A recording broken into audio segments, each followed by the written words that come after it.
Vijay oxy and industrial gases के owner प्रीतम मेहता ने Gulbarga district administration पर फाइनेंशियल इरेगुलरिटीज़ का इल्ज़ाम आयद किया है।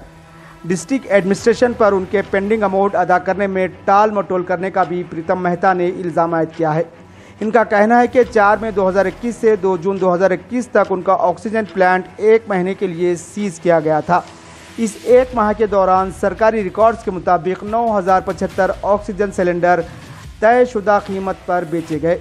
इस हिसाब से उन्हें रकम वापस नहीं दी जा रही है, जबकि वो मुसलसिल 1.5 बरस से मुख्तलिफ गवर्नमेंट ऑफिसर्स और ऑफिशल्स के चक्कर लगा कर थक चुके हैं।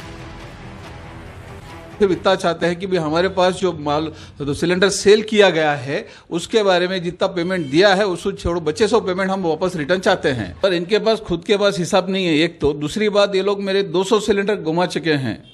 वैसा तो हिसाब सिलेंडर्स का बहुत है, लेकिन हम एक मिनिमम फिगर 200 सिलेंडर पकड़ के चल रहे हैं, जिसका 30 लाख रुपए तो फिगर ही होता है।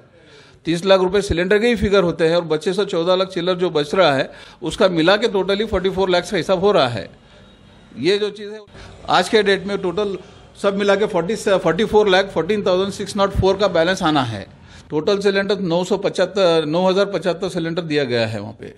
और ये जो रिकॉर्ड है अपने एसी ऑफिस की तरफ से जो स्टाफ बिठाया गया था उनके रजिस्टर के जो एंट्रीज है वही बताए जा रहे हैं। हम 62,28,704 अमाउंट इसका हो रहा है, जिसमें मेरे को ये लोगों ने 15 जून 21 को मेरा चेक दिया गया था। दैट वाज 45,14,100 का चेक था। ये तब दिया गया था। उसके बाद 29/8 को 2022 को मेरे को 3 लाख रुपए दिया गया था। इसका रेट फिक्स किया गया था 700 रुपये पर सिलेंडर देना है, इसका रेट फिक्स किया गया था।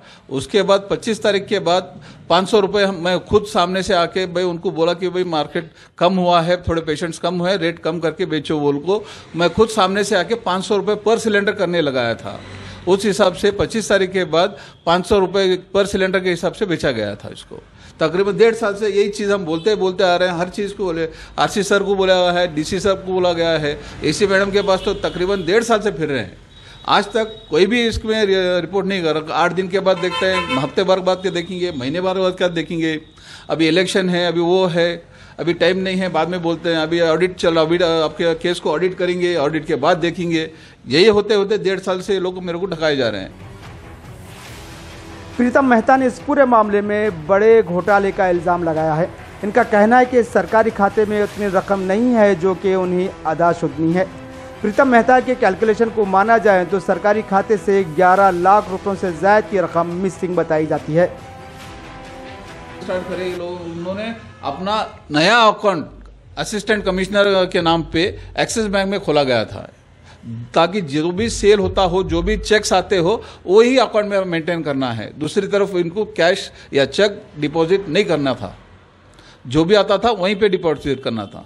मगर हमारे हिसाब से इनका सेल जो हुआ है और इनका कैश जो है ट्रांजैक्शन जो हो रहा है, दोनों मिसमैच होते हैं। इनके पास जो सेल हुआ है उसका अमाउंट तकरीबन 14 लाख एंड फिगर और फिगर निकलता है, वो फिगर इनके पास अकाउंट में निकलता नहीं है।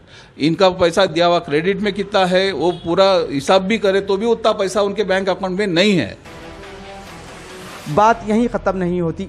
प्रीतम मेहता ने गुलबर्गा डिस्ट्रिक्ट एडमिनिस्ट्रेशन पर मजीद संगीन इल्ज़ामात आयद किए हैं।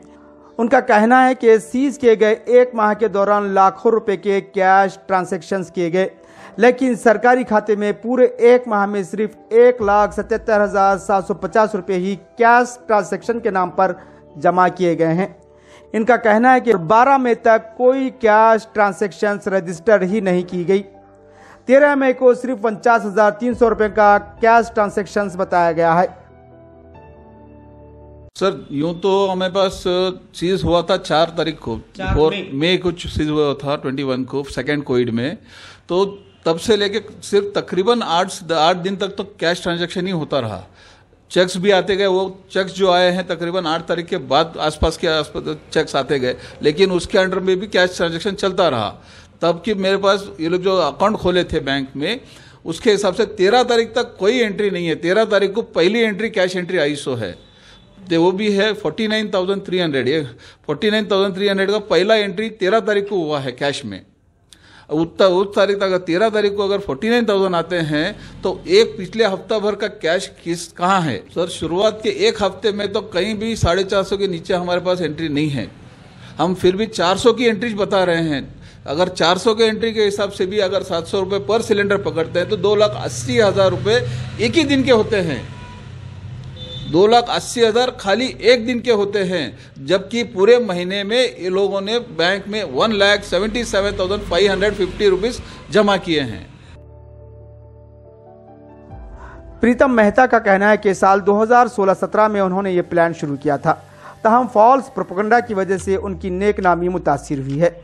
इनके कस्टमर्स टूट गए हैं, वो बैंक करप्ट हो गए हैं। इस खराब माली हालत में भी उन्होंने सीज किए गए माह मई 2021 का बिजली का बिल 16.5 लाख रुपए अदा किया। प्रीतम मेहता की इन दावों के बाद डिस्ट्रिक्ट एडमिनिस्ट्रेशन सवालात के घेरे में है। अब ये पूरे मामले की गैर जानिबदारी से तहकीकात का मुतालबा कर रहे हैं। लास्ट वीक में मेरे को जब एसी मैडम से मिला हूँ, मैडम ने मेरे को बोला जब तक हमारा क्रेडिट पेमेंट नहीं आता हम आपको पेमेंट नहीं दे सकते, आपको जो चाहिए आप कर लो। इस वर्डिंग्स में उन्होंने मेरे से बात की है, इसलिए आज मैं प्रेस मीट दे रहा हूँ। इसके बारे में मेरे को जो तकलीफ हो रही है, 1.5 साल से जो फिर रहा हूँ और जो मेरे आज की हालत है, मेरे जो बैंक अकाउंट्स, मेरे बैंक लोन जो पड़े हुए हैं वो क्लियर नहीं हो पा रहे थे, जिसके वास्ते मैं मेरी फैक्ट्री जो है स्क्रैप रेट में मेरे फैक्ट्री बेचना पड़ा मेरे को। पूरी स्क्रैप में, टोटली स्क्रैप रेट में मैं अपना फैक्ट्री बेच चुका हूँ। आज के डेट में मेरे पास खाली दीवार ही दीवार है, वहाँ पे दूसरा कुछ भी नहीं मिलेगा, जबकि उस पीरियड में मेरे पास ठहरने भी जगह नहीं थी। आज उस दरवाजा गेट के सामने से कोई आदमी गुजरता नहीं है। इसी बहाने मैं सब चाहूँगा कि भाई अपने जो ऑफिशियल्स है इसमें इंटरेस्ट देके मेरे को इसमें मदद करें। सर सबसे पहले तो अपने लोकल मिनिस्टर्स हैं जो उस टाइम में इन्वॉल्व थे, जो हमें देख रहे थे, हम उनको बहुत बार मिल चुके हैं उस टाइम में। सबसे पहले तो हमें चाहेंगे कि वो लोग इसमें इंटरेस्ट ले। उसके बाद आरसी सर है, आरसी सर की पोस्ट सबसे बड़ी होती है, उन्होंने भी इसके मैटर में, उनके पास मेरी फाइल पूरी बन गई है, उन्होंने वहाँ से भी ऑर्डर्स दे सकते हैं। उसके नीचे डीसी सर है, डीसी साहब के पास से तो पूरा इश्यू जो उनके पास से चालू हुआ है, वो लोग मेरी फाइल ही नहीं देख, डीसी साहब के पास तो मेरे फाइल नहीं देखा जा रहा है। मैं चाहता हूं कि अगर खाली डीसी सर भी अगर बोलते हैं तो इनके पास पूरा हिसाब निकल जाता है, but no one is seeing the matter. सब लोग अपने अपने फाइल बंद करके जो रेगुलर चल रहा है वही काम कर रहे हैं। पीछे जो पड़ा हुआ, जो काम मेन बड़ा हुआ है, उसके बारे में कोई नहीं सोच रहा है। अब ये गुलबर्गा डिस्ट्रिक्ट एडमिनिस्ट्रेशन की जिम्मेदारी बनती है कि इस मामले को संजीदगी से ले और जिसका जो हक मिलता है पूरी ईमानदारी से अदा करें। Bureau report, Hind Chronicle, Gulbarga.